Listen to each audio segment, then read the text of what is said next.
Bienvenue sur Bulle de Bonheur, le podcast pour prendre le temps d'être heureux. Je suis Raphaël Defoucault, chercheuse inconditionnelle de Bulle de Bonheur.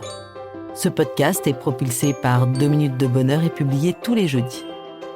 Aujourd'hui, c'est un épisode hors série qui va nous plonger dans l'esprit des fêtes avec un sujet qui résonne chez beaucoup d'entre nous.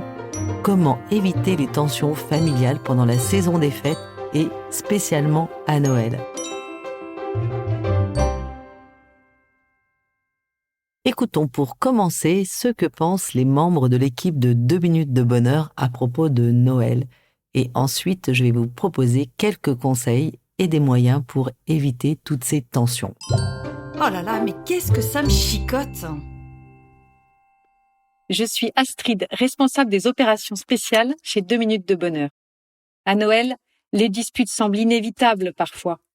Mais il doit y avoir des moyens de les éviter. Que nous proposes-tu, Raphaël?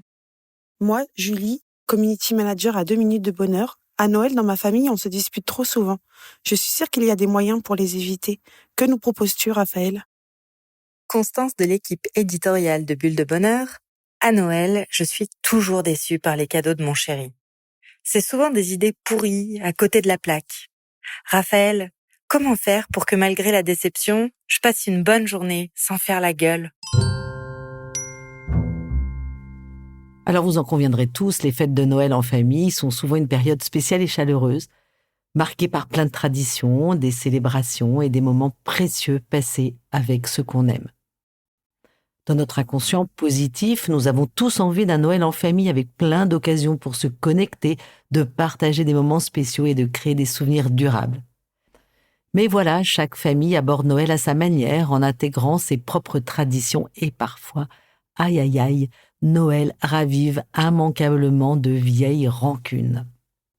Et oui, nous sommes parfois transportés dans notre passé, même si nous sommes devenus adultes, même si nous avons envie que tout se passe bien, même si bien des choses ont changé, même si nous avons eu des différends avec notre frère ou notre belle-sœur que nous avons du mal à oublier, rien à faire, se retrouver peut faire ressurgir de vieux démons.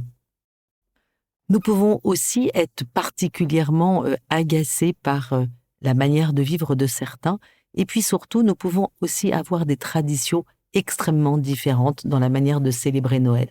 Et toutes ces différences, quelque part, créent de la tension. En prérequis, ce que nous pouvons nous dire, c'est que, quoi qu'il arrive, vivre en vase clos au moment de Noël, surtout dans nos pays occidentaux, où il fait nuit à 5 heures de l'après-midi et il ne fait pas forcément toujours bien chaud, c'est une source de tension et de dérapage. Allez, je change de regard. Alors, comment faire pour vous aider à faire baisser les tensions quand elles arrivent pendant cette période de fête? Alors, qu'est-ce que je pourrais vous conseiller? J'en ai noté 9. Le premier, soyez créatif. Encouragez des activités qui aident à éviter les moments d'agacement. Préparez ensemble des sucreries, demandez aux enfants de trouver des recettes qui leur plaisent, des sablés, des cookies. Et pourquoi pas en déposer quelques-uns au Père Noël. Choisissez ensemble ou proposez un chant ou une choré que vous apprendrez, que vous aurez à cœur à chanter le soir de Noël. Ou même créez une scénette pour enchanter petits et grands. Créez aussi avec les enfants des décors pour le sapin en pâte à sel ou en faisant des moulages. Fabriquez des décors de table comme des rondes serviettes pour personnaliser la table qui sera disposée. Vous pouvez aussi simplement décorer la maison, la cheminée, les bords de miroir avec des branchages d'arbustes ou de sapins que vous serez allés chercher dans la nature en famille. Pensez aussi à embarquer tout le monde pour une simple promenade en plein air dans la journée, si le temps le permet bien sûr. Ça peut aider à détendre l'atmosphère quand la tension pointe son nez. Bref, inspirez-vous aussi des joyeux succès des années précédentes et surtout, créez des traditions qui rassemblent et qui ressemblent à votre famille. Deuxième petit conseil, évitez les sujets sensibles. Si certains sujets déclenchent fréquemment des tensions, essayez de les éviter, comme par exemple parler politique. Gardez la conversation sur des sujets légers et positifs. Si vous êtes exaspéré en voyant vos neveux et nièces ados affaler une fois de plus dans le canapé pendant que vous travaillez dur aux préparatifs de la fête, ravalez vos remarques et dites-vous que ça passera. Peut-être que quand vous avez été ado, vous avez été pareil. Troisième piste, Faites preuve de compréhension. Essayez de comprendre les points de vue des autres membres de la famille, même si vous ne les partagez pas. Chaque famille a ses traditions et ses habitudes. Alors oui, peut-être que vous rêvez d'huîtres et de foie gras et dans votre belle famille, le 24 au soir, c'est chocolat chaud et brioche. Accepter que cette tradition n'est pas la vôtre peut être un bon moyen pour contribuer à apaiser les tensions. Et puis aussi, évitez de bondir quand votre beau-frère vous sermonne sur comment élever des enfants adolescents ou faire taire les petits qui galopent partout. 4e petit moyen, prenez du temps pour vous. Si les choses deviennent trop tendues, accordez-vous du temps pour vous-même. Partez jouer avec vos enfants si vous êtes parents de petits-enfants. Vous pouvez monter lire dans votre chambre au cas où vous seriez la grand-mère ou le grand-père exaspéré par le bruit ambiant. Vous pouvez aussi sortir faire quelques courses si vous êtes le beau-frère qui en a ras-le-bol du bruit et du caquetage de toutes ces femmes qui discutent entre elles.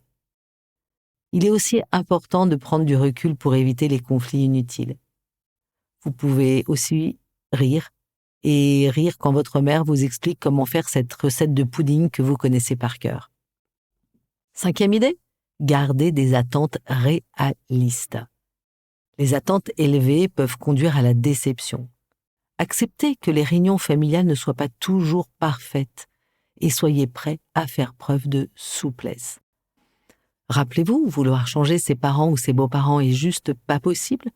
Vouloir aussi que votre sœur ou votre frère soit différent, c'est pas possible non plus.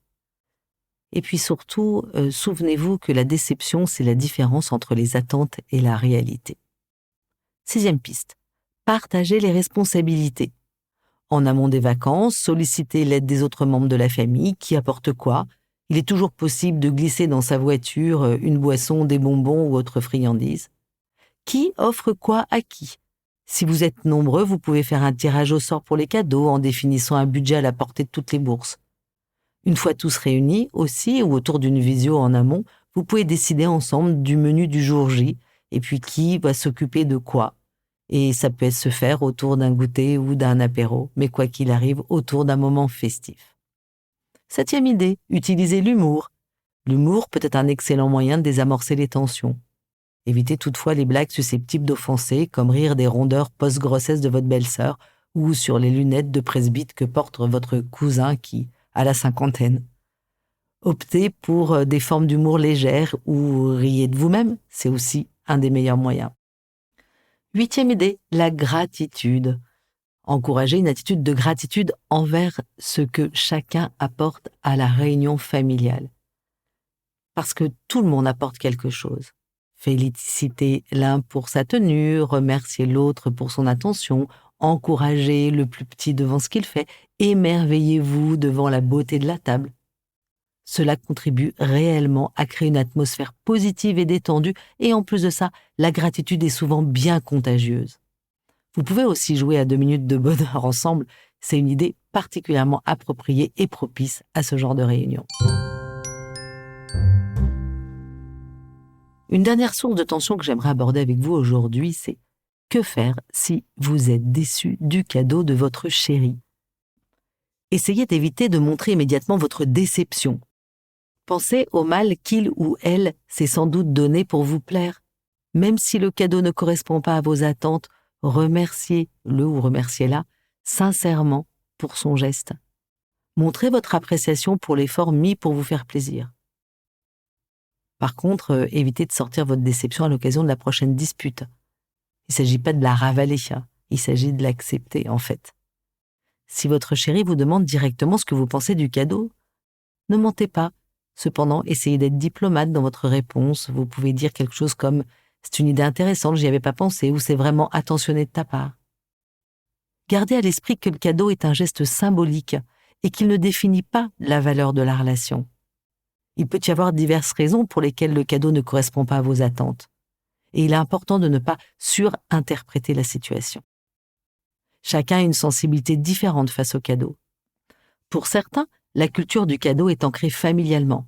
Ça peut être vécu comme un témoignage d'amour, une manière d'être écouté dans nos goûts et nos désirs.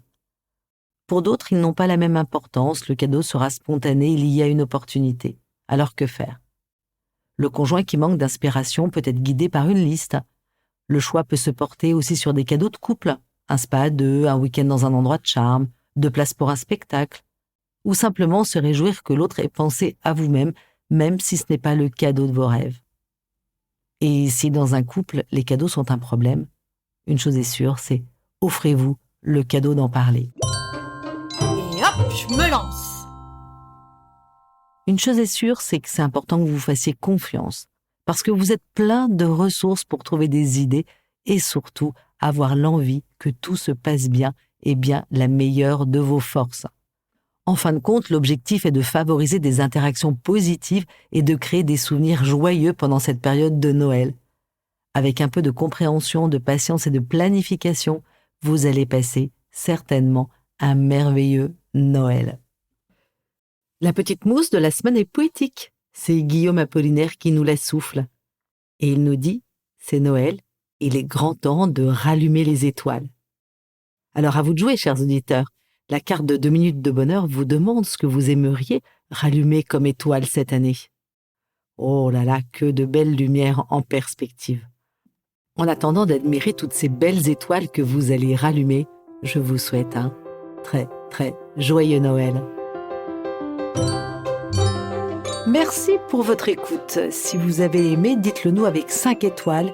Laissez vos commentaires et envoyez des bulles de bonheur à vos amis et partagez ce podcast. Inscrivez-vous à la newsletter en allant sur notre site 2 minutes de bonheur pour être notifié des prochains épisodes.